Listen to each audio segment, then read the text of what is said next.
By winter, you'll birth me twins, a giant Apache declared to the virgin obese black girl. In a dusty frontier town where gun smoke lingers and church bells toll, a crowd laughs at a girl no man will claim.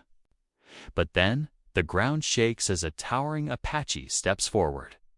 With scars from chains and fire in his eyes, he drops a single silver coin and declares words no one expected. Now, the whole valley watches in shock, because this isn't just about marriage, it's about survival. She carries her father's faith, and he carries his people's future. Together, they face hatred from the town, hunger from the land, and a railroad ready to steal everything. But hidden inside an old Bible lies a secret that could change all their lives forever. Will this unlikely union stand against prejudice, bullets, and betrayal lore? Will the valley itself burn before winter comes? Your reactions reaffirm something. Simple yet powerful, that stories still shape us, even in silence. If you believe in the soft endurance of love, truth, and doing what's right, then you're exactly why these stories exist. The late afternoon sun cast long shadows through the dusty windows of the Colorado Trading Post. Naomi Carter stood among the other girls, her heart pounding beneath her simple cotton dress. The jeers and cruel laughter of the white ranchers and miners echoed off the wooden walls, making her wish she could disappear into the floorboards. What about this one? The auctioneer's voice dripped with mockery as he gestured toward Naomi. Bit heavyset, but might make a decent cook. More laughter rippled through the crowd. Naomi lifted her chin just as her father had taught her. Though gone now, his words still echoed in her mind. Your worth comes from the Lord, not from the tongues of men. Still, the sting of their taunts brought unwanted tears to her eyes. The ranchers turned away, discussing the prettier, slimmer girls. The auctioneer's patience was wearing thin. If there ain't no interest, the trading post door slammed open, with such force that the tin cans on the shelves rattled. Afternoon light spilled in around a towering figure that made several men step back. An Apache warrior filled the doorframe, his presence commanding instant silence. Naomi's breath caught in her throat. She had never seen anyone like him.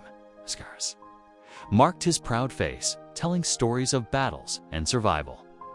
His black hair hung in 2 long braids, and he carried himself with a dignity that seemed to fill the entire room. The crowd parted as he strode forward, his moccasins silent on the wooden floor. His dark eyes swept the room before settling on Naomi with an intensity that made her heart skip. Without a word, he reached into a leather pouch at his waist and withdrew a single silver dollar. The coin rang like a bell when he placed it on the auctioneer's table. By winter, he declared in clear English, his voice deep and steady, "You'll birth me twins." For a moment, the trading post was completely silent. Then laughter erupted, cruel and mocking. The savage wants the fat one. Someone called out, "Match made in heaven." But Naomi barely heard them. She was caught in the warrior's steady gaze, seeing something there that silenced the doubt in her heart. Where others saw only her size, his eyes held respect, as if he saw straight through to her soul. Drawing herself up to her full height, Naomi stepped forward. "I accept," she said clearly, her voice carrying over the jeers. The Apache warrior, Hozo, she would later learn, extended his hand. His calloused palm was warm and strong as he helped her down from the platform. With deliberate care, he draped his blanket around her shoulders, shielding her from the crowd's stares. "Look at that!" A miner's voice rang out. "He's already found himself a buffalo to match his buffalo woman." Hozo's shoulders stiffened, but he didn't turn. Instead, he placed a gentle hand on Naomi's back, guiding her toward the door with the same dignity he had entered with. His touch was light but protective, giving her strength to hold her head high as they walked past the sneering faces. Outside, the setting sun painted the sky in shades of purple and gold. A painted horse stood waiting, its reins tied to the hitching post. Without a word, Hazo lifted Naomi onto the horse's back as easily as if she were made of feathers. The gesture was so gentle, so at odds with his warrior's appearance, that it brought fresh tears to her eyes, these from wonder rather than pain. He swung up behind her, his presence solid and reassuring. The horse's hooves kicked up dust as they rode away from the trading post, leaving the sound of mockery behind. Naomi found herself surrounded by the scent of leather and sage. Feeling safer than she had since her father's passing, the sun sank lower on the horizon, painting their shadows long across the trail. The only sounds were the steady rhythm of the horse's hooves and the occasional cry of a distant hawk. Naomi's heart gradually slowed its frantic beating. Though questions tumbled through her mind like leaves in a storm, she didn't know where they were going. She didn't know why this proud warrior had chosen her when everyone else saw nothing of value. She didn't even know if she should be afraid. Yet somehow, wrapped in his blanket and held secure by his presence, Naomi felt something she hadn't expected to find at the trading post: hope the dying sunlight caught. The silver scars on Hazo's hands where they held the reins, speaking of a life she could only imagine. But there would be time for questions, time for understanding. For now, she offered a silent prayer of thanksgiving as they rode into the gathering dusk, leaving the cruel laughter of the trading post far behind. The horse's steady gait carried them toward mountains painted purple by the setting sun, into a future neither of them could have predicted when the day began. Though uncertainty lay ahead, Naomi found strength in remembering her father's words about God's mysterious ways. Perhaps this unexpected turn was part of a greater plan, one that saw beyond appearance to the truth of the heart. The sun slipped behind the mountains, painting the sky in deep purples and blues. Naomi felt the cooling air against her cheeks. As she rode in front of Hazo, his presence solid and warm at her back. The steady clip-clop of his bay horse's hooves marked their passage through the growing darkness. She clutched her small leather satchel, clothes, everything she owned in the world packed inside. A few dresses, her father's worn Bible, and a tin of peppermint candies were all that remained of her old life. The thought made her throat tight. The silence between them stretched like a shadow. Questions burned in her mind, but the words stuck in her throat. Finally, gathering her courage, she spoke over her shoulder. "Why did you choose me?" The horse's pace never faltered as Hazo considered her question. His voice, when it came, was deep and measured. "The agent gives us until winter. Must prove we can farm like white men, have proper households, or the railroad takes our land." Naomi digested this information, her heart sinking a little. It had been necessity, not attraction, that brought him to the trading post. But before she could dwell on that thought, he continued. "I watched you 3 days at the post. Saw how you held your head high when others showed cruel hearts. Saw strength others are blind to." His words were simple, but carried the weight of truth. Heat crept into Naomi's cheeks, not from shame this time, but from the unexpected praise. "My father taught me dignity," she said softly. "He was a preacher." The terrain grew rougher as darkness settled fully around them. Sue guided his horse off the trail toward the sound of running water.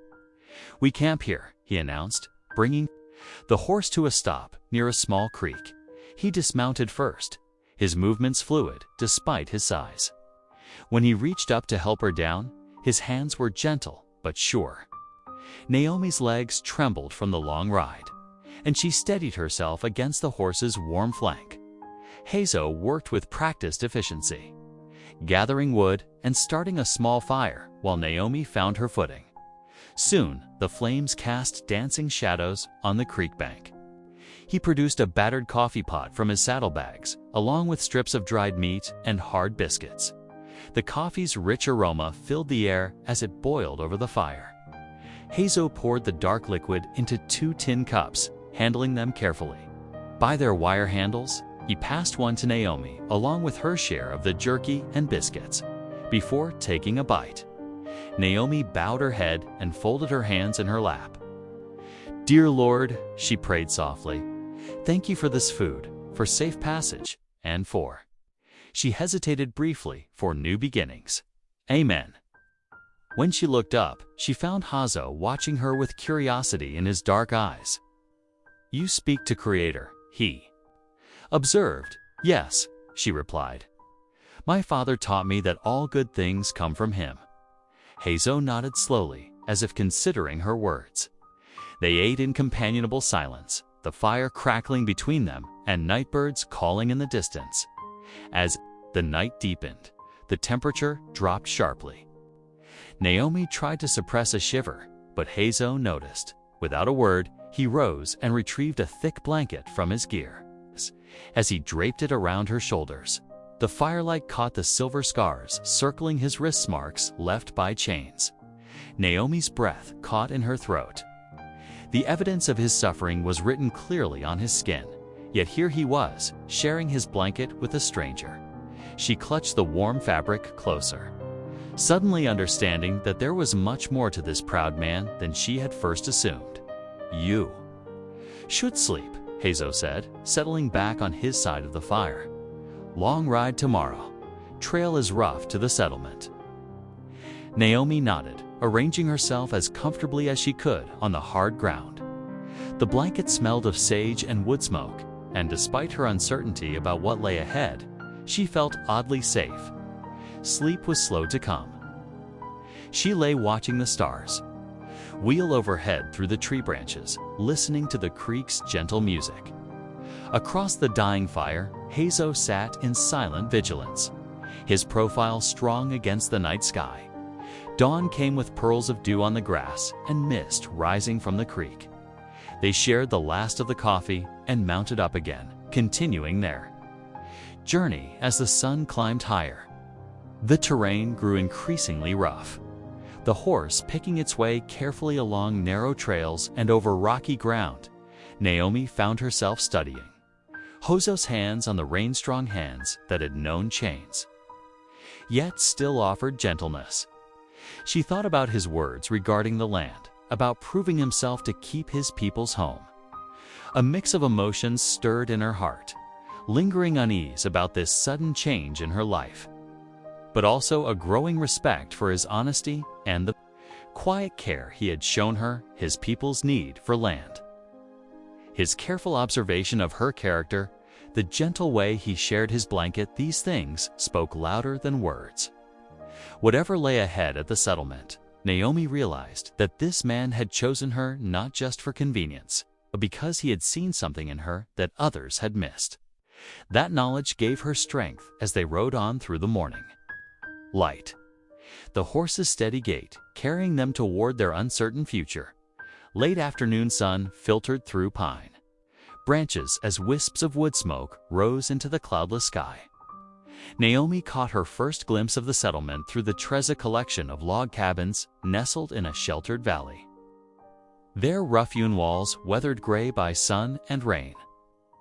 A sturdy corral stood near the center, where several horses grazed peacefully. Children's laughter rang out as small figures darted between the buildings, their game interrupted by the sound of approaching hoofbeats. They stopped to stare as Hazo guided his horse down the final slope. Naomi perched carefully in front of him. The settlement seemed to hold its breath. Women paused in their work, water buckets and baskets hanging forgotten in their hands. Men stood in doorways, their faces carefully neutral, but their eyes sharp and questioning. Naomi felt the weight of their gazes like physical touches, her skin prickling with awareness. Ho brought the horse to a stop near the largest cabin. His hand steadied Naomi as she dismounted, her legs trembling from 2 days of riding. She smoothed her wrinkled dress with shaking fingers, painfully conscious of how out of place she must look.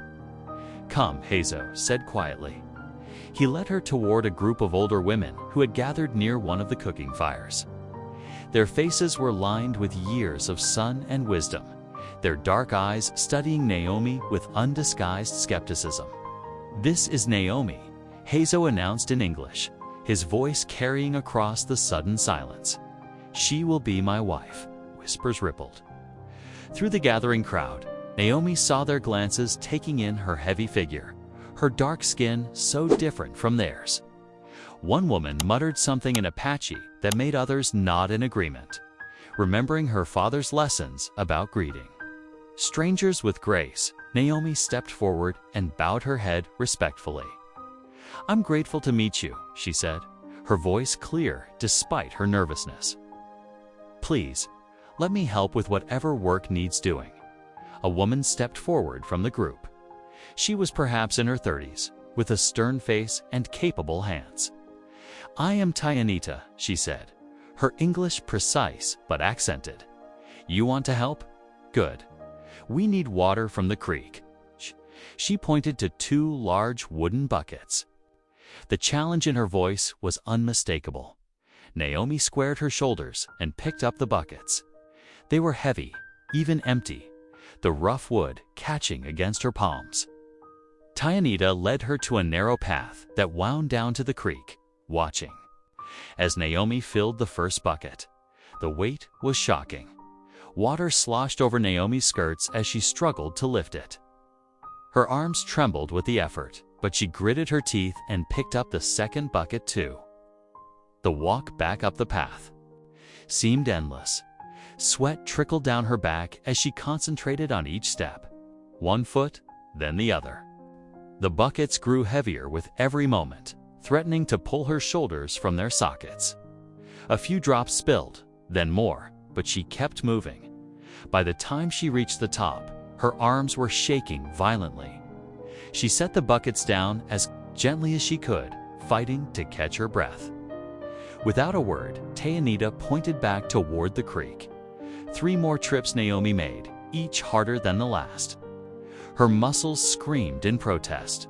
Blisters formed and burst on her palms. Still, she didn't complain. On her 4th return, she noticed the women exchanging glances, not mocking now, but thoughtful. The sun was setting when Tianita finally held. "Upper hand. Enough," she said. Was there a hint of approval in her voice? "Hazo will show you your cabin." Hazo appeared at Naomi's side, leading her to a small cabin set slightly apart from the others. The door creaked as he pushed it open, revealing a single room with a dirt floor. A rough stone hearth dominated one wall, cold and empty. A few basics were scattered about: cooking pots, a wooden stool, some tools, but otherwise the space was bare. In one corner lay a single bedroll. Naomi's heart quickened as she realized what that meant. She and Hazo would share this space. This bed, heat crept into her cheeks. "I will bring more wood," Hazo said, seeming to sense her discomfort. He ducked out the door, leaving her alone to absorb her new surroundings. Naomi busied herself arranging her few possessions, trying to ignore the ache in her arms. She placed her father's Bible carefully on the cabin's single shelf, smoothing its worn leather cover with tender fingers. When Hazo returned with an armload of firewood, she was kneeling beside the hearth. He built up the fire with practiced hands, bringing warmth and light to the shadowy room. Night settled over the settlement. Through the cabin's single window, Naomi could see other fires glowing, hear the murmur of voices speaking in Apache. She felt very far from everything she had ever known. "We should sleep," Hazo said quietly. "Tomorrow brings much work." Naomi nodded, but remained kneeling. "First, I must pray," she said. Would you join me?" Hazo stood still for a long moment, firelight playing across his scarred wrists. Then, slowly, he knelt beside her. "Dear Lord," Naomi began softly, her voice steady despite her exhaustion. "Thank you for bringing us safely to this place. Please bless this home and all who dwell here. Give us strength for the work ahead and help me serve with a willing heart. Amen." When she opened her eyes, she found Hazo watching her, his expression unreadable. But his head remained bowed for several heartbeats after she finished, as if considering her words. Outside, a coyote called into the darkness, its lonely voice echoing off the valley walls. Inside the small cabin, two people from different worlds prepared to share a life. While the fire cast dancing shadows on the rough-hewn walls, dawn crept over the settlement as Naomi stirred herself from the bedroll, careful not to wake Hazo. The morning air held a bite that made her pull her shawl tighter as she stepped outside. Other cabins already showed signs of life-thin trails of smoke rising from chimneys. The quiet murmur of voices mixing with birdsong died inside their cabin. Naomi coaxed the banked coals back to life, adding small twigs until flames caught. Her hands moved steadily as she measured cornmeal into a pot of water, stirring carefully to prevent lumps. The familiar motions brought comfort this, at least, she knew how to do. The door creaked as Hazo entered, carrying fresh water from the creek. He set the bucket near the hearth, without a word, but his eyes lingered on the bubbling pot. The silence between them felt easier now, less strained than those first awkward days. "Breakfast soon," Naomi said softly, adding a pinch of salt. Hazo nodded, settling onto the wooden stool to watch her work. After they ate, Hazo showed her around the cabin's storage areas, rough shelves built into the walls, wooden crates stacked carefully. "Dried beans here," he explained, pointing. "Venison hanging there. Winter comes hard. We must be ready." Naomi ran her fingers over the dried meat, noting how it had been carefully preserved. Everything had its place, she realized. Like pieces of a puzzle she was slowly learning to solve. The morning passed in a rhythm of simple tasks. Naomi swept the dirt floor with a brush made of bound twigs, gathered kindling from around the cabin, sorted through their meager supplies. Her movements grew more confident with each passing hour, yet whispers followed her when she ventured outside. She caught fragments of conversation among the women as they worked words in Apache she couldn't understand. But the name Hazo repeated often, mixed with gestures toward the fort visible on the distant horizon. That afternoon, as Naomi sorted beans for supper, she gathered her courage. "The women speak of you," she said carefully. "Of before." Hazo's hands stilled on the knife he was sharpening. For a long moment, only the scrape of beans against wood filled the cabin. "The army," he said finally, his voice low. "They wanted names, places where our people sheltered."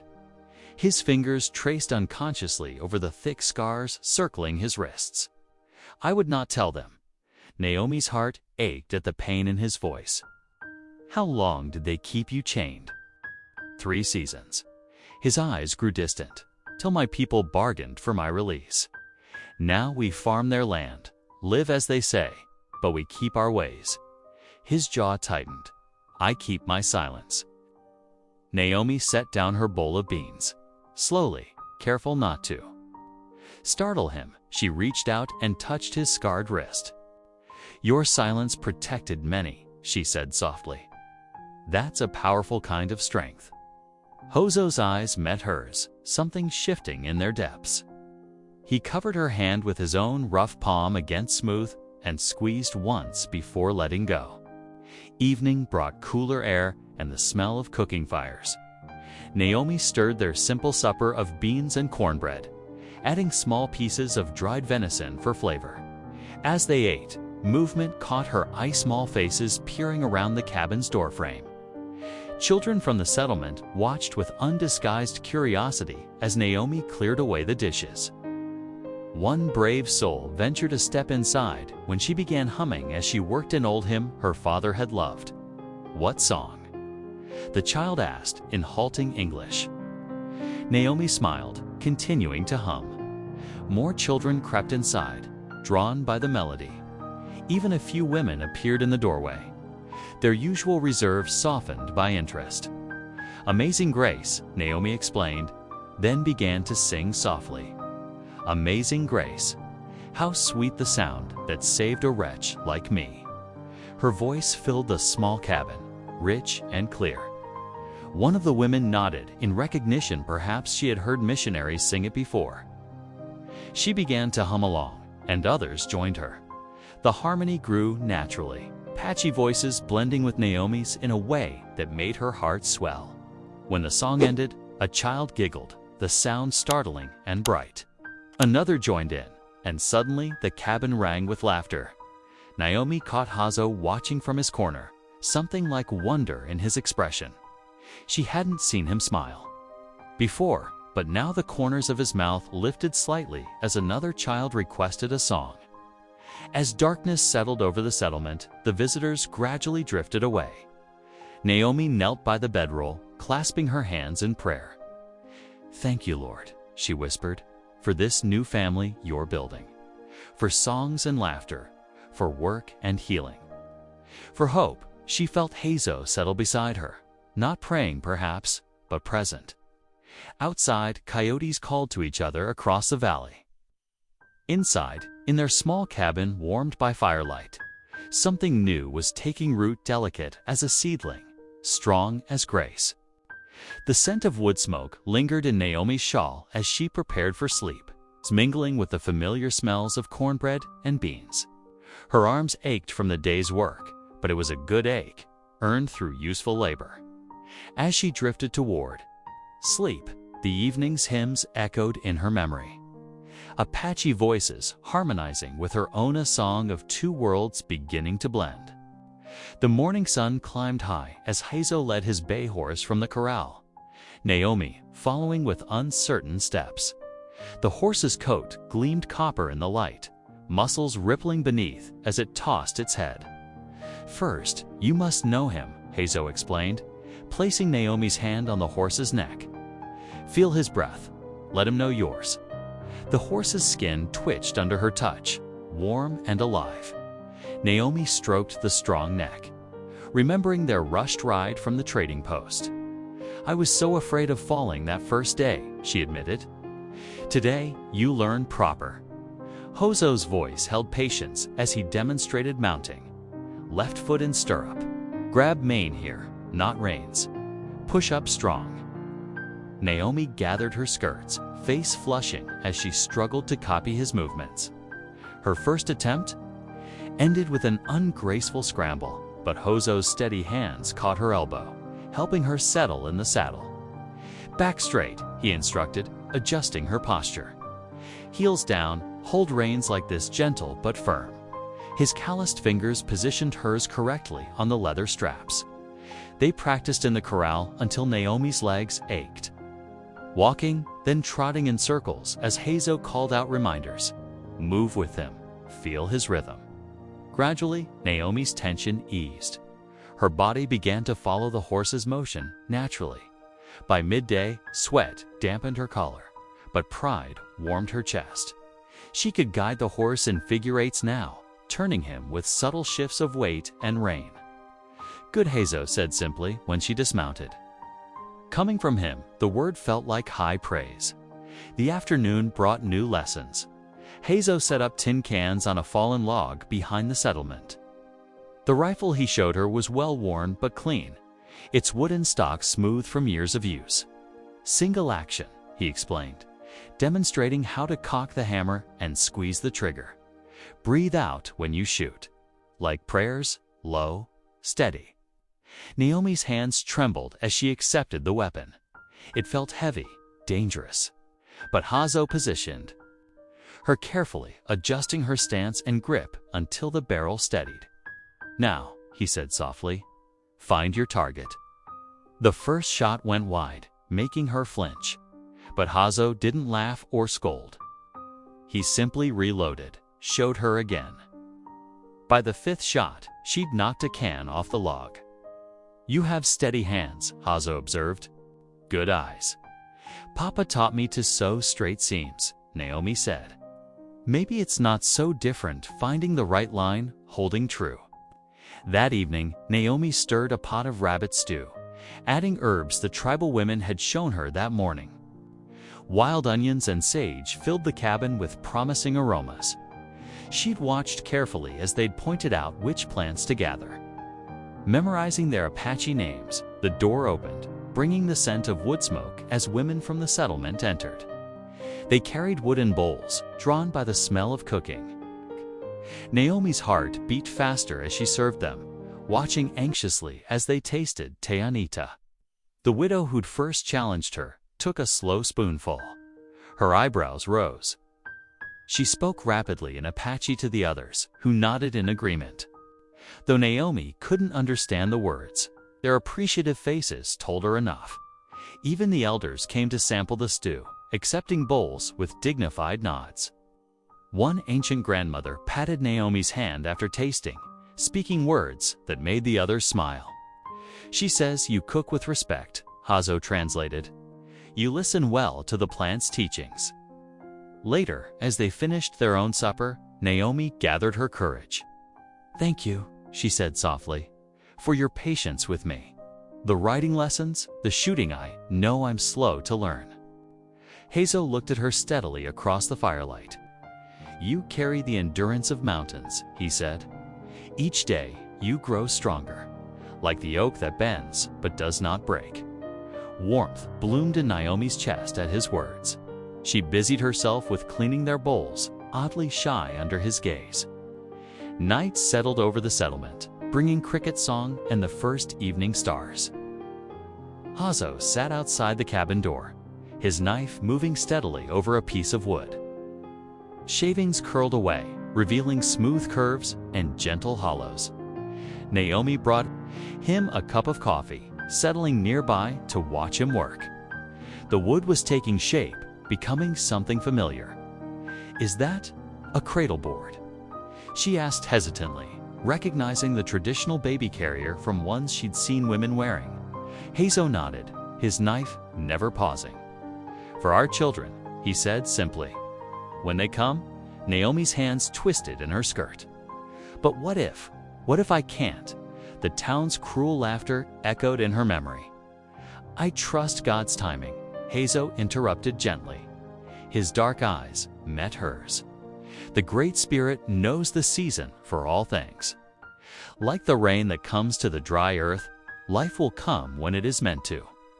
They sat together in the growing darkness, listening to the night sounds of the settlement.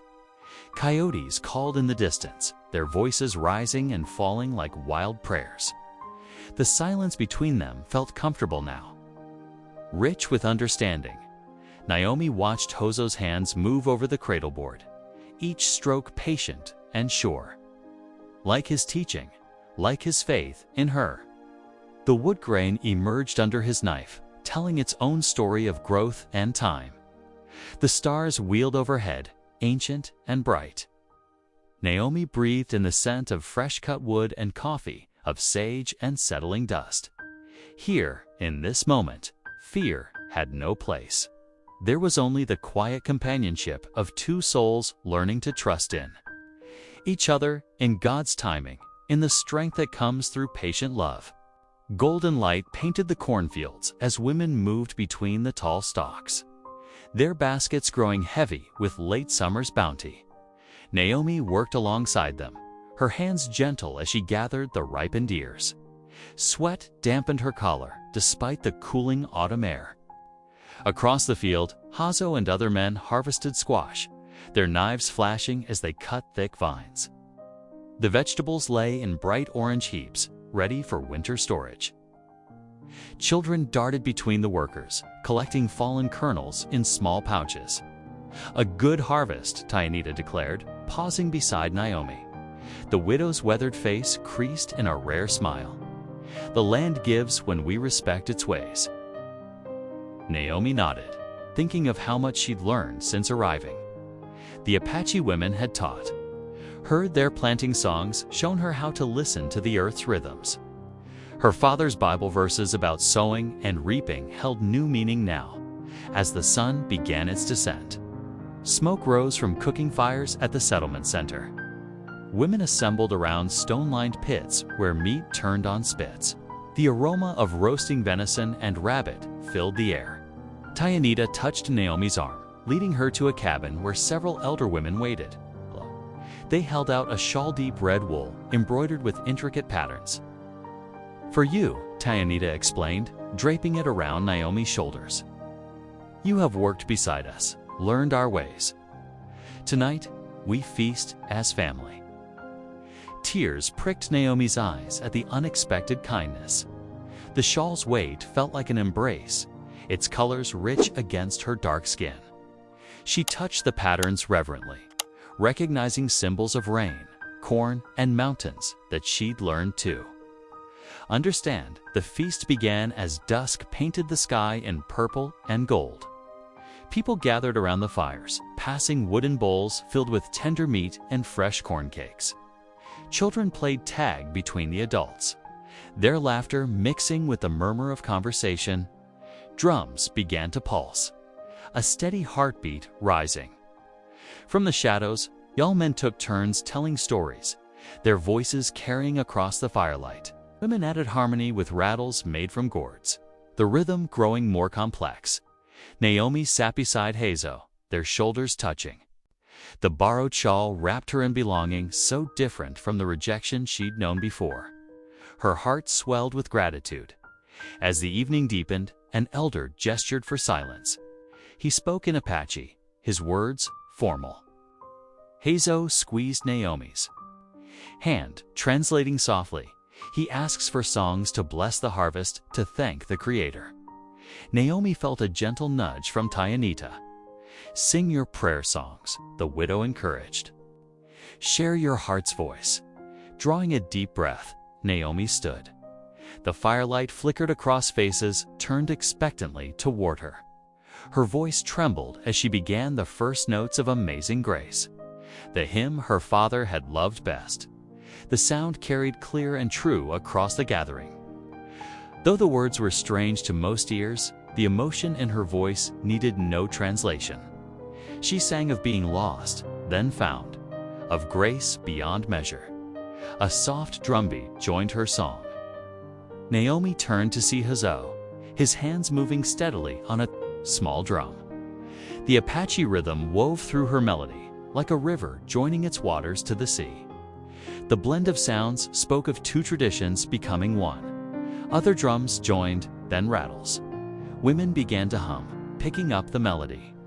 The harmony swelled English words and Apache vocals twining together in the night air. Naomi's voice grew, stronger, supported by the community's song. When the last note faded, silence held for a heartbeat. Then the eldest grandmother stood, speaking words that made others nod in approval. Tayanita translated. She says, "Your songs show a true heart. You and Hazo have proven yourselves before the people. Your union is blessed." More women stood, adding their voices in agreement. They spoke of Naomi's willingness to learn, her respect for their ways, her strength in facing challenges. They praised Hazo's patience, his wisdom in choosing a wife, who bridged two worlds. Hazo rose, drawing Naomi to stand beside him. Firelight caught the scars on his arms, but his face shone with quiet joy. Before the gathered band, he raised their joined hands. "She is my wife," he declared in English, then repeated it in Apache. "Before Creator and people, we are one." Naomi's tears fell freely now, but she stood tall. The shawl around her shoulders felt like wings of belonging. Here, among people who had become family, her heart had found its home. The drums resumed, this time in celebration. Children's scattered flower petals gathered that morning. Women all elated in joy, while men added their deep voices to the song. The night air filled with music, Apache drums, and Christian hymns, blending into something new and beautiful. As stars emerged above the settlement, Naomi looked at her husband. Oza's eyes held warmth deeper than the firelight. They had built this bridge between cultures, not with grand gestures, but through daily patience, respect, and love. The feast continued around them, but for a moment they stood in their own circle of peace. Two hearts, different as earth and sky, joined by faith in something greater than themselves. The autumn wind carried their mingled songs up toward heaven. A harmony of hope, Morning sunlight bathed the settlement in golden warmth. Naomi hummed as she hung fresh-washed linens on a rope strung between two poles. The harvest feast's joy still lingered, making her movements light despite her aching muscles. Near the cooking fire, women ground corn while children chased each other with whoops of laughter. The peace shattered when a child shouted, pointing toward the eastern trail. A dust cloud rose against the blue sky, growing larger with each passing moment. Hoofbeats thundered closer, carrying riders at a hard gallop. Hazo emerged from their cabin, rifle in hand. Other men appeared, weapons ready but held low. Women gathered the children, moving them behind cabin walls. Naomi's heart pounded as she recognized the glint of a deputy's badge leading the approaching group. The riders pulled up hard, horses dancing beneath them. Deputy Silas Crane sat tall in his saddle, flanked by 6 townsmen with rifles across their laps. Dust settled around them as silence fell over the settlement. "We've come for the girl," Crane announced, his sharp face twisted in a sneer. His gaze found Naomi, standing beside the fluttering laundry. "Miss Carter, are you being held here against your will?" Before Naomi could speak, one of the townsmen spat on the ground. "Ain't natural, keeping a Christian girl among savages." Anger flared in Naomi's chest, burning away her fear. She walked forward, chin high, though her hands trembled. "I came here of my own free will, Deputy Crane. This is my home now. I am Hosa's wife." The deputy's horse sidled beneath him as he laughed. "Wife, there's been no proper ceremony, no license filed. This arrangement has no legal standing. We were married before God and the people," Naomi declared. Her voice carried across the tense silence. "Our union was blessed at last night's harvest feast." "Harvest feast," another rider sneered. "Won't be no more harvests here come spring." He pulled papers from his coat, waving them like a flag. "Railroads already got their survey stakes in the ground. This whole valley's been marked for the new line." Murmurs of anger rippled through the Apache men. Hazo stepped forward, his face carved from stone. "This land was promised to us. We have farmed it as the government asked, followed their rules." Deputy Crane's smile turned cruel. "Promises change, friend. Progress doesn't wait for backward folk." He gestured at the settlement's neat cabins and fields. "Better start thinking about where you'll move your people. Railroad's coming, whether you like it or not." Naomi moved to Hozo's side, clutching his arm. She could feel tension vibrating through him like a drawn bowstring. Silently, she prayed for wisdom, for peace, for protection of their home. "The law will hear about this," she said, meeting Crane's cold eyes. "My father taught me that justice sees no color. We will fight for our rights." The deputy's face darkened. "Your father, that failed preacher who couldn't even keep his own church." He spat into the dust. "You're living in sin with a heathen girl. Don't talk to me about rights." Hozo's arm tensed beneath Naomi's hand. Other Apache men shifted, weapons half raised. The air crackled with danger. "Leave our land," Hazo commanded, his voice deep and steady. "You bring only poison with your words." Deputy Crane reined his horse around, but his smile remained. "We'll be back. Railroad doesn't take kindly to squatters." He raised his voice to address the whole settlement. "Clear out peaceful like when the time comes and nobody needs to get hurt." The posse wheeled their horses, kicking up dust as they galloped away. Their threats hung in the air like storm clouds gathering. Women emerged from cabins, holding children close. Men stood in clusters, speaking in low, angry voices, as afternoon shadows lengthened. Naomi and Hazo walked their fields together. Corn stalks rustled in the breeze, heavy with ripened ears. The earth felt solid beneath their feet, alive with growing things. Neither spoke for a long while, each lost in thought. "They see only what their hate allows," Naomi finally said, touching a golden corn tassel. "They cannot understand that love knows no boundaries." Hazo nodded, his scarred hands gentle as he examined a squash vine. "Their hearts are like winter, ground, frozen, unyielding." He straightened, looking toward the distant mountains. "But we have weathered hard seasons before. My father used to say that prejudice is a wall built of fear," Naomi continued. "It will not fall easily." She turned to face her husband, taking his rough hands in hers. "But we are stronger together than apart. Did not bring us this far, to abandon us now." "Your faith gives you courage," Hazo said softly. "It reminds me of the Old One's teachings that the Creator's ways are beyond man's understanding." He squeezed her hands. "We will need that courage in the days ahead." They walked on as sunset painted the sky in fierce colors. The settlements. Smoke rose peaceful behind them, but Naomi could not shake the shadow of worry. The deputy's threats echoed in her mind, mixing with memories of other prejudices faced, other battles fought.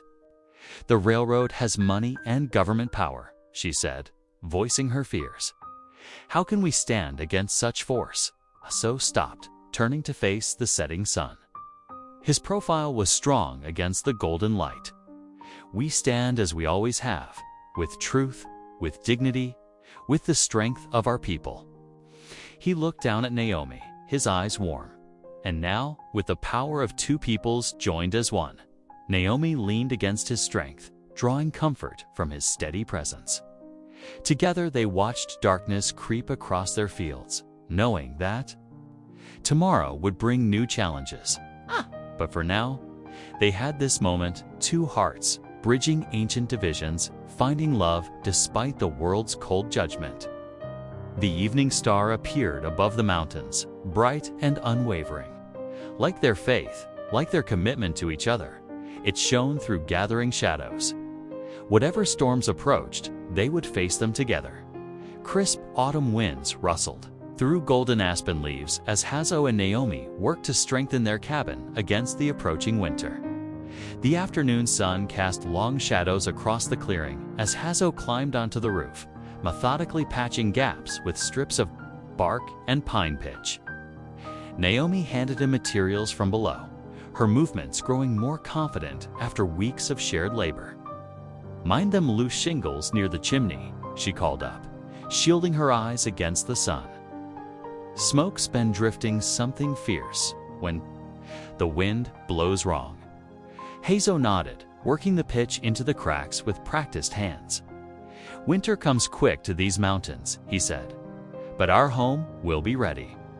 Our home. The words warmed Naomi's heart like summer sunshine. She turned to the growing woodpile along the cabin's western wall, stacking split logs with determination. Her arms ached, but pride swelled in her chest at how the pile had grown. Each log represented security against the cold months ahead. Inside, their cabin herbs hung in neat bundles from the rafters, sage, yarrow, and mint gathered from the surrounding hills. Their pungent scent mixed with wood smoke from the hearth, creating an aroma that had become familiar and comforting. Naomi had learned their uses from the tribal women, which eased coughs, which settled stomachs, which brought peaceful sleep. At the rough-hewn table, Naomi spread out scraps of cloth gathered from the settlement's women. Some were faded calico, others sturdy muslin or wool. Her fingers, still clumsy with the needle, worked steadily to piece them together into blankets. The stitches weren't pretty, but they were strong. Like our marriage, she often thought, smiling at the uneven seams. Not perfect in others' eyes, perhaps, but built to last. The cabin door creaked open as three children darted inside, their dark eyes bright with excitement. They were regular visitors now, drawn by Naomi's gentle patience and the promise of learning. Little Sarah, no more than 7 years old, clutched Naomi's father's worn Bible to her chest. "Teacher," she said, using the English word with careful pride, we practice letters today." Naomi set aside her sewing, making room at the table. "Of course, little ones, show me what you remember." The children settled around her as she opened the Bible, pointing to familiar passages. Their small fingers traced the letters, voices rising and falling as they sounded out simple words. Naomi's heart ached sweetly, remembering her father teaching the same way. "Very good," she praised as Sarah recognized the word love. "Now, will you teach me more of your words?" The children grinned, eager to become teachers themselves. They pointed to objects around the cabin, pronouncing Apache words slowly so Naomi could follow. She repeated them carefully, earning giggles when her pronunciation went awry. But she persisted. Knowing each word learned was another thread connecting her to her new family. Through the open door drifted the sounds of the settlement, women calling to each other, the rhythmic thud of corn being ground, horses nickering in the corral. These sounds had become as familiar to Naomi as hymns once were, weaving together into the melody of daily life as sunset approached. Naomi stirred a pot of venison stew hanging over the hearth. The rich aroma filled the cabin, drawing the children closer. She added wild onions and herbs, following the recipes shared by tribal women who had gradually accepted her into their circle. Hazo entered, bringing the scent of pine and fresh air with him. His eyes softened at the sight of the children, gathered around his wife. Without word, he moved to the corner where he had been working in the evenings. There stood the cradle board he had carved, its surface smooth as silk from countless hours of patient labor. The children fell silent as Hazo lifted the cradle board, carrying it to the cabin wall near their bed. He hung it carefully on pegs he had prepared, stepping back to ensure it was secure. The firelight played across the carved patterns, symbols of protection and blessing that Naomi had learned to recognize. She moved to stand beside him, her hand finding his. Her fingers traced the designs, feeling the love worked into every line. "It's beautiful," she whispered, her voice thick with emotion, a promise of what's to come. Hazo squeezed her hand gently. "The old ones say children come when the time is right," he said, like rain to the corn. The children watched this exchange with solemn understanding, sensing the sacred hope the cradle board represented. Then Sarah broke the moment, tugging at Naomi's skirt. "Stew smells good, teacher," Naomi laughed, moving to ladle portions into wooden bowls. The children accepted their shares with murmured thanks, settling cross-legged near the fire. Hazo and Naomi sat close together on their bench, shoulders touching as they ate. The cabin glowed with warmth and fellowship. Outside, threats might loom like storm clouds, the railroad's greed, the townspeople's prejudice, the uncertain future. But within these walls, Naomi and Hazo had built something precious, a home where cultures met in harmony, where children learned both letters and tribal wisdom, where love grew stronger with each passing day. As darkness gathered, the children reluctantly prepared to leave. Naomi hugged each one, her heart full. They had become as dear to her as family, their presence filling the cabin with joy she had never expected to find. After they left, Naomi and Hazo sat together in comfortable silence. The fire crackled softly, casting dancing shadows on the walls. Their gazes were drawn to the cradle board, its presence both a prayer and a promise. "Our home feels blessed," Naomi said softly, leaning against her husband's shoulder, full of life and learning. Hazo nodded, his arms strong around her. "Each day adds strength," he replied. "Like layers of pitch on the roof, like wood in the pile, we build together." Naomi smiled, understanding the deeper truth in his words. Their marriage had grown like their home, steadily, purposefully, each small effort adding to its strength. The cabin had become more than shelter. It was the heart of their shared life, a place where hope flourished despite the world's cold judgment. Frost glittered on dead grass's dawn painted the eastern sky in pale gold. Naomi stood at the cabin door, wrapping a shawl tight against the biting cold. Her breath formed little clouds as she watched Hazo check the horses in the corral. The morning seemed peaceful enough, but something in the air made her uneasy. The thunder of hoofbeats shattered the quiet. A lone rider appeared on the ridge, silhouetted against the rising sun. He rode hard toward the settlement, kicking up dust despite the frozen ground. Naomi's heart quickened as she recognized the man's city clothes, a railroad agent's typical dress. "Hazo," she called softly. Her husband was already moving, his stance alert as the rider approached. The agent reined his horse to a stop, dust settling around him. His face was red from the cold ride, but his expression was smug as he pulled papers from his leather satchel. Other members of the band emerged from their cabins, drawn by the commotion. By order of the territorial government in Denver, the agent announced, his voice carrying across the quiet settlement. He thrust the papers toward Hazo. "This valley is now property of the Western Pacific Railroad Company. All current occupants are to vacate within 30 days. Shock rippled through the gathering crowd.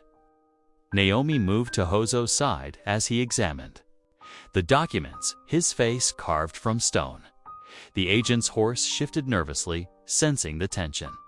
"These papers," Hazo said carefully, "they have government seals."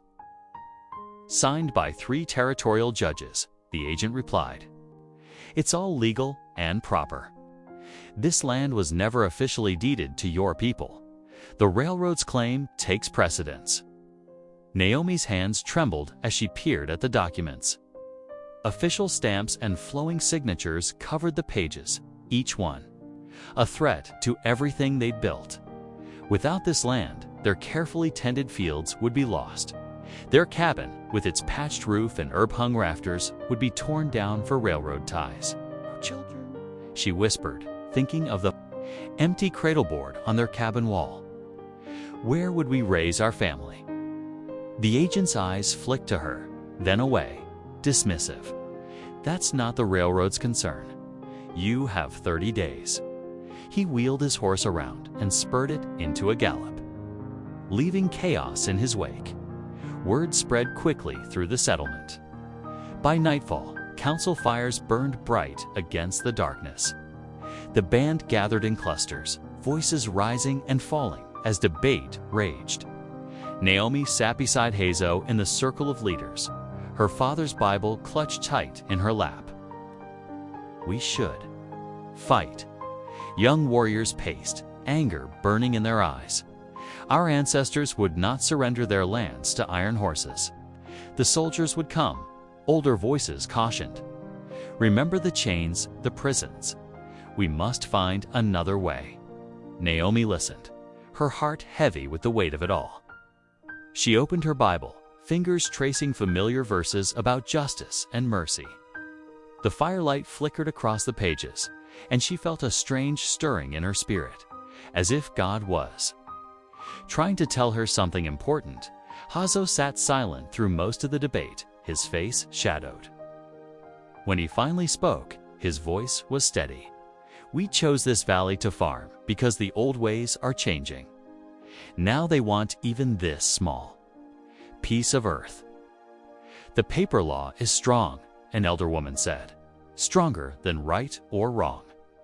Naomi looked up from her Bible, sudden clarity striking her. "Paper law," she repeated softly. Then louder, "Paper law might be our answer, not our enemy." Heads turned toward her. Some faces showed curiosity, others skepticism. Hazo touched her hand, encouraging her to continue. "My father," she said, her voice growing stronger. "He taught me that sometimes God's purpose isn't clear at first. Maybe that's why he brought me here. I know something about property law. My father made sure I understood it when he died so I could protect our little church." The council listened as she explained about deeds and titles, about the importance of proper filing. Hope began to kindle in some faces, though others remained doubtful. As the fire died to embers, no clear decision had been reached. The band dispersed to their homes, worry hanging heavy in the air. Naomi and Hazo walked back to their cabin in silence, the frozen grass crunching under their boots. Inside, Naomi stirred the hearth fire back to life. The familiar scent of wood smoke usually brought comfort, but tonight it couldn't ease her fears. She turned to find Hazo standing by the cradleboard, his hand resting on its smooth surface. "I won't let them take our home," she said firmly, moving to stand beside him. "Whatever comes, we'll face it together." Hazo pulled her close, his strength steady and sure. "You have become more than a wife," he murmured. "You are hope for our people."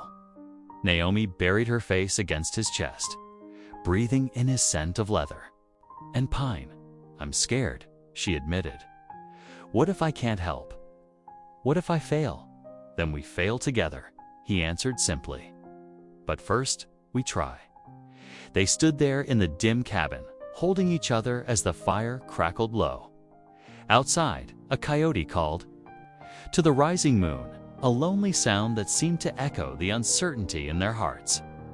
But Naomi felt something else too, determination growing stronger than fear. She didn't know exactly how, but she would fight for this land, this home, this future they dreamed of. God hadn't brought her here by chance. Tomorrow would bring its own battles, but tonight she knew her place was here, standing beside Hazo, ready to face whatever storms might come. The sky was still black when Naomi jerked awake, her heart pounding. Something had startled her from sleep, a sound that didn't belong to the normal night chorus of crickets and coyotes. She sat up in the darkness, listening intently. Hazo was already on his feet, moving silently to the cabin window. The faint starlight outlined his tall form as he peered out into the night. Then she heard it too, the distant thunder of hoofbeats growing closer. "Riders coming," Hazo said quietly. "Many horses." Naomi scrambled from their bedroll, fumbling too light. The oil lamp, her hands shook as the wick caught, casting a weak glow through the cabin. "Maybe it's just travelers passing through," she whispered. But her voice held no conviction. The hoofbeats grew louder, accompanied now by shouts and the orange flicker of torches. Hazo grabbed his rifle from above the door. "Stay inside," he ordered. But Naomi was already pulling on her boots.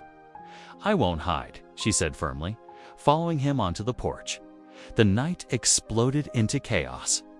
Riders burst into the settlement, torches held high, their flames casting wild shadows. Naomi counted at least 15 men, their faces hidden by bandanas. The posse from town had returned, and this time they meant violence. "Get the darky," someone shouted. "Teach these savages a lesson." The first shot cracked through the night like thunder. Hazo shoved Naomi behind him as more bullets whizzed past. She screamed as one found its mark. Hazo staggered, his left shoulder blooming red. "No." Naomi grabbed his arm, pulling him toward the cabin door. He tried to resist, to stand his ground, but she felt his strength wavering. Inside now, the settlement had erupted into mayhem. Apache warriors emerged from their homes, returning fire. Women rushed to gather children. Through the chaos, Naomi saw a torch arc through the air, end over end, to land on their cabin roof. The dry wood caught quickly. Smoke began seeping through the ceiling as Naomi half-dragged Hazo across the threshold. Outside, more shots rang out, mixed with whoops and screams. "We have to stop the bleeding," she said, trying to keep her voice steady. She tore at her nightdress, making strips for bandages. The cabin was filling with smoke now, making her eyes water and her throat burn. Suddenly, Tayanita appeared in the doorway, her face fierce in the growing firelight. "Come," she commanded. "The cabin burns." More neighbors arrived with buckets, fighting the flames that were spreading across the roof. But Naomi knew it was too late. the fire had too strong a hold. Her home, the place where she had finally found belonging, was being devoured by hatred's flames. "The mission," Tayanita said, helping Naomi support Hazo. "Take him there. We will handle these dogs." Naomi knew the place she meant, an old stone church. Abandoned years ago, that stood in a grove of cottonwoods about a mile away. She had seen it on her rides with Hazo. "Our horse," she gasped, coughing in the smoke. "Already saddled," Tayanita replied. "Go." Now they stumbled out into the night. The posse was retreating under heavy fire from the Apache warriors, but the damage was done. Flames lit the sky where their cabin burned, casting everything in hellish orange light. Their bay horse danced nervously nearby, reins trailing. Naomi somehow got Hazo mounted, then scrambled up behind him. She could feel his warm blood soaking through her makeshift bandage. "Hold on," she whispered, gathering the reins. "Just hold on." They rode through the darkness, Naomi steering by. Starlight and memory. Hazo slumped against her, his breathing ragged. She prayed continuously, her words a desperate stream. "Please God, please God, please God." The old mission appeared like a ghost through the trees. Its stone walls glowed. Faintly in the starlight, its empty bell tower reaching toward heaven. Naomi guided their horse to the front steps, now crumbling with age. Almost there, she encouraged, helping Hazo dismount. He stumbled, and she caught his weight, her knees nearly buckling. Together, they staggered through the weathered wooden doors. Inside, the air was musty but cool. Moonlight filtered through broken windows, illuminating worn pews and a simple wooden cross still hanging on the far wall. Naomi helped Hazo onto a bench, then fumbled in her pockets for the matches she always carried. A stub of candle left by some previous visitor provided enough light to work by. Naomi peeled back the blood-soaked cloth from Hazo's shoulder, her hands trembling. The bullet had carved a deep furrow through muscle, but hadn't lodged inside. Thank God for small mercies. "It needs cleaning," she said, trying to remember everything she knew about treating wounds. "I need water." Saddlebags, Hazo managed through gritted teeth. Canteen. Naomi hurried outside to retrieve it, along with the small medicine pouch Hazo always carried. When she returned, she found him slumped against the pew, his face gray with pain. "Stay with me," she pleaded, kneeling beside him. Tears streamed down her face as she cleaned the wound as best she could. "Please, Lord, don't take him from me. Don't let them win with their hatred." The sound of her prayers echoed off the stone walls as she worked. She applied herbs from Hazo's medicine pouch, then bound the wound tight with strips torn from her skirt. All the while, she kept praying for healing, for protection, for some way through this darkness. "Why do they hate us so?" she whispered, finally sitting back on her heels. "What have we done except try to live in peace?" Hazo's hand found hers, squeezing weakly. "Fear," he said softly. "They fear what is different. Fear what they cannot control." Naomi looked around the abandoned church, its shadows deep and countless. Yet even here, she felt God's presence in the cross that still stood. In the moonlight that blessed them through broken windows, in the stone walls that now sheltered them from harm. "We can't let them drive us away," she said, her voice growing stronger. "This land is our home, our future." She touched Hazo's face gently. "Our children's future." Outside, an owl called into the night. The sound carried a lonely note that seemed to echo the ache in Naomi's heart. She settled beside Hazo on the pew, cradling his head in her lap as exhaustion finally overtook him. "Keep us safe," she prayed into the darkness. "Show us the way forward. Don't forsake us now." The candle flickered, casting their shadows large. Against the ancient walls, Naomi kept her vigil as the night crept toward dawn, her prayers never ceasing. her tears falling silently onto Hozo's face. Cold rain drummed against the mission's weathered stone walls, finding its way through gaps. In the ancient roof, water dripped steadily into clay pots Naomi had found and positioned to catch the worst leaks. The sound echoed through the empty church, a hollow reminder of their desperate situation. Near the altar, Hazo slept fitfully on a makeshift bed of old blankets and straw. His shoulder wound had stopped bleeding, but fever crept in during the night. Naomi had used the last of their water to cool his forehead with damp cloths. She shivered, pulling her shawl tighter. The morning air held an autumn chill that seemed to seep into her bones. Their fire had died to embers, and she needed to build it up again before the damp could take hold in Hozo's wound. Moving quietly, Naomi gathered scraps of fallen timber from the mission's collapsed sections. The wood was dry enough under the debris. She arranged it carefully over the coals, blowing gently until flames flickered to life. The fire's warmth brought little comfort to her troubled heart. "Lord," she whispered, "we need your guidance now more than ever." Her father's Bible lay beside their bedroll, its leather cover worn smooth by years of faithful hands. Naomi picked it up, drawing strength from its familiar weight. How many times had she seen her father preach from these very pages, his voice strong with conviction? She opened it carefully, searching for verses that might offer comfort. Psalms had always soothed her spirit. As she turned the thin pages, something slipped from between them. Several sheets of folded parchment, yellowed with age. Curious, Naomi opened the first sheet. Her eyes widened as she read the formal text written in precise legal hand.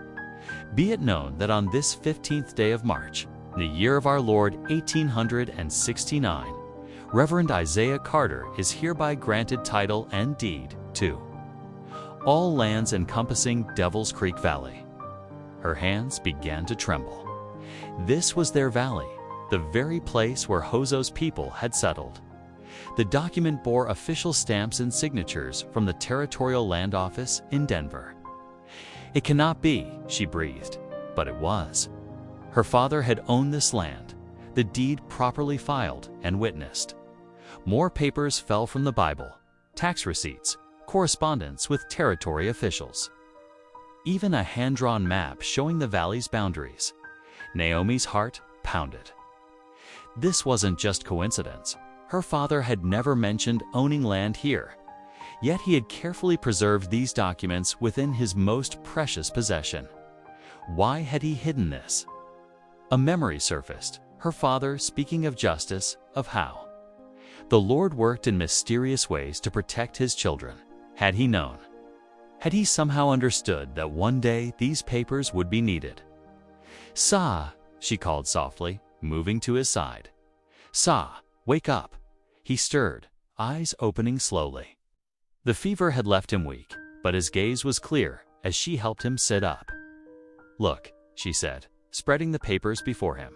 "These were in my father's Bible. He owned this land, all of it. The valley, the creek, everything." Hozo's hands were gentle as he examined the documents. Though reading English was difficult for him, he recognized the official seals and signatures. "Your father," he said slowly, "he owned this place." "Yes." Naomi's voice grew stronger. "And as his only heir, now I do.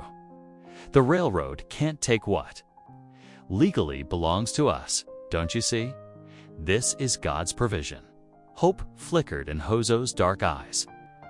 The white man's law, it will recognize this. It must. These are proper deeds, filed with the Territory Office. Naomi gathered the papers carefully. This is why God brought us together. Why everything happened as it did. He knew we would need this proof. Hozo touched the Bible reverently. "Your father was a wise man. He believed in justice," Naomi said softly. "He preached that God's love knows no color, no boundaries. Now I understand he wasn't just preserving land, he was preserving hope." Rain continued to fall outside, But inside the old mission, something new was building. Naomi felt it in her spirit, the same certainty that had led her to accept Hozo's silver dollar that day at the trading post. God's hand had been guiding them all along. She took Hozo's hand, warming his cold fingers between her own. "When you're stronger, we'll ride to Denver. We'll file my claim as your wife. The railroad won't be able to touch us then. The band will be safe," Hozo murmured. "Our children will have a home." Yes, Naomi's voice caught as tears of gratitude filled her eyes. "That's exactly what my father would have wanted. A place where love defeats hatred, where God's children live in peace." She held the precious papers close to her heart, watching the fire's flames dance higher. Outside, the rain began to ease, and through a broken window, she glimpsed a ray of sunlight breaking through the clouds. Like God's own finger, it touched the cross that still hung on the mission wall, making it glow with promise. Dawn painted the eastern sky in streaks of pink and gold as Naomi stood in the mission doorway, gathering her courage, the precious deed. Papers were tucked safely in her father's Bible, wrapped in oilcloth against the morning damp. Behind her, Hozo struggled to pull on his shirt, his wounded shoulder still tender. "You should rest another day," he said, voice tight with pain. Naomi shook her head, turning to help him with the buttons. "Every hour we wait is another hour the railroad men could file more claims. We have to reach the courthouse today." Outside, their horse stamped impatiently, breath steaming in the cool air. Naomi had already saddled him, though the heavy leather nearly exceeded her strength. She'd packed what little food remained from their hasty escape, dry biscuits and jerky wrapped in a cloth. "The townfolk," Hozo warned, "they will not welcome us. The Lord will protect us." Naomi replied, though her hands trembled slightly as she gathered their things. "We have truth and law on our side now." The ride into town was slow and tense. Hozo sat behind Naomi, his good arm around her waist for balance. Every hoofbeat on the hard-packed trail sent jolts of pain through his injured shoulder.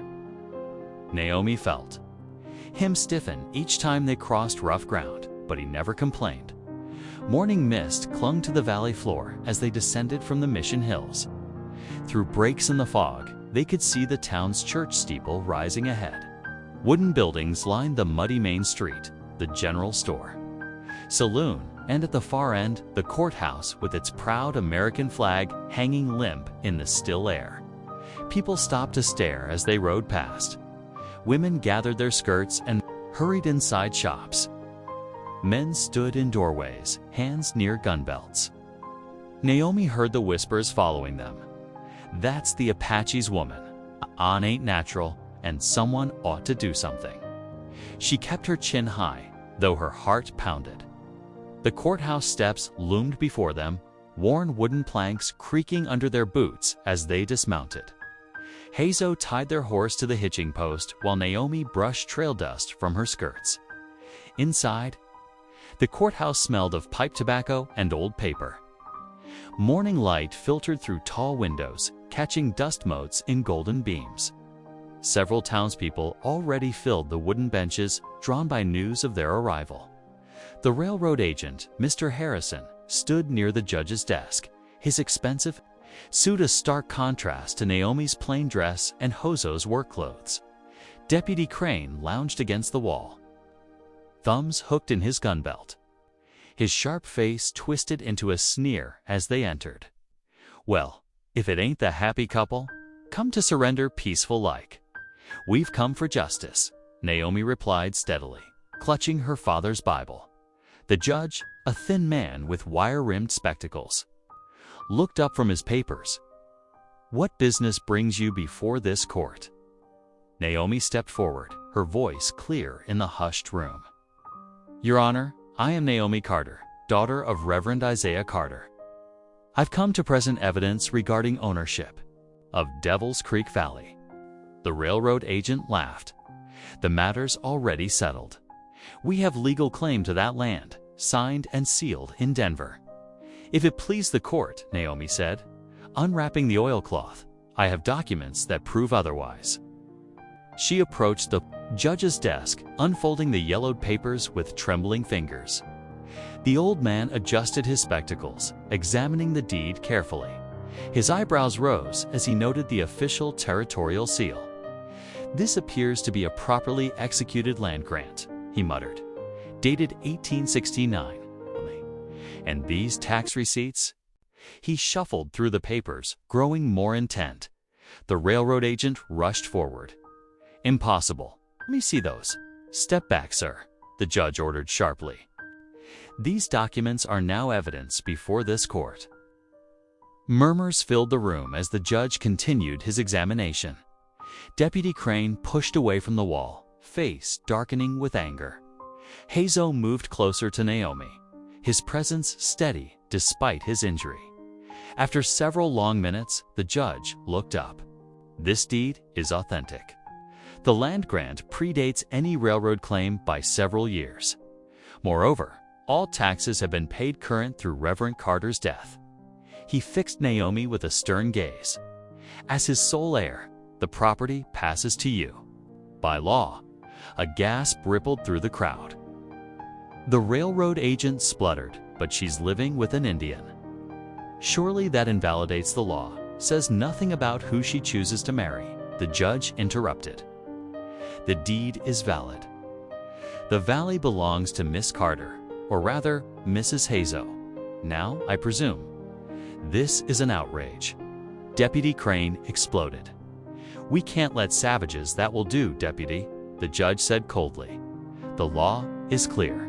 This court recognizes Naomi Carter's rightful ownership of all lands described in this deed, including Devil's Creek Valley and adjacent properties." Naomi's heart soared as she heard the words she'd prayed for. Hozo's hand found hers, squeezing gently. "Furthermore," she said, voice growing stronger, "I hereby declare my intention to lease portions of this land to the Apache band currently residing there, at terms to be arranged between us." The deputy's face purpled. His hand twitched toward his gun, but the judge's sharp voice cracked like a whip. "Any interference with these legal proceedings will result in immediate arrest. Deputy Crane, stand down." The morning sun had climbed higher, streaming through the courthouse windows in bright shafts. Naomi stood in one of these beams, her dark skin glowing as if lit from within. She faced the angry faces around her without flinching. "My father believed in justice," she declared. "He believed in a God who loves all his children equally. This land will be a place where people can live together in peace, no matter their color or birth. That's what he would have wanted." The judge nodded, gathering the precious papers. "I'll have copies made for the record. The original deed will be returned to you by day's end." He fixed the railroad agent with a stern look. "I trust there will be no further attempts to dispute this claim." The agent shook his head sullenly. Deputy Crane stormed out, spurs jingling angrily on the wooden floor.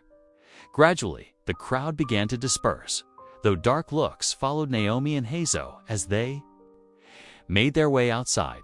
On the courthouse steps, Naomi paused, breathing deeply of the morning air. Her father's Bible was once again secure in her hands, the precious deed safe inside.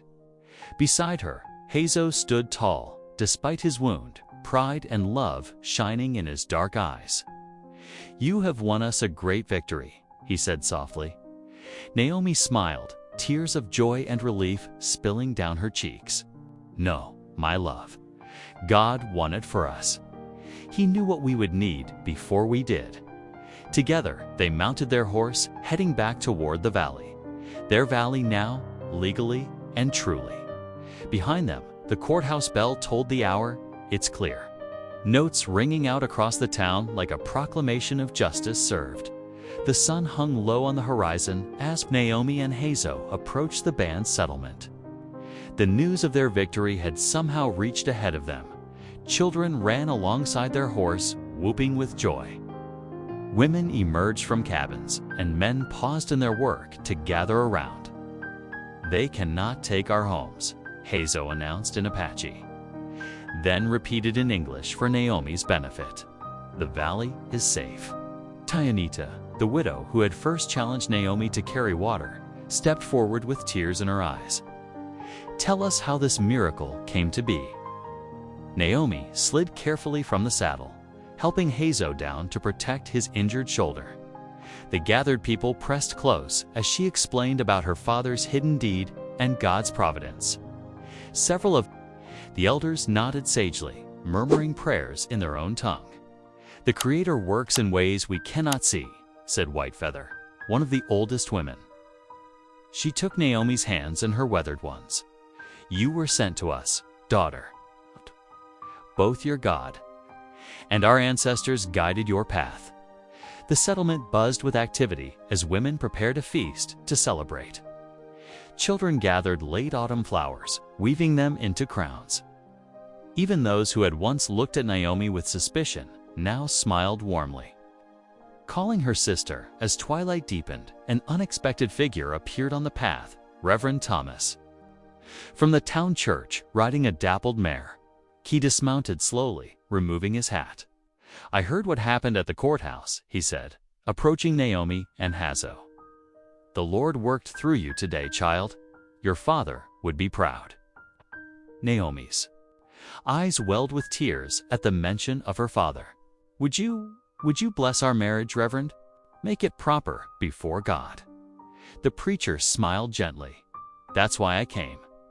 Someone brought out the old oil lamp from the mission, its gentle glow creating a circle of light as darkness settled over the valley. The entire band gathered close, forming a circle around Naomi and Hazo.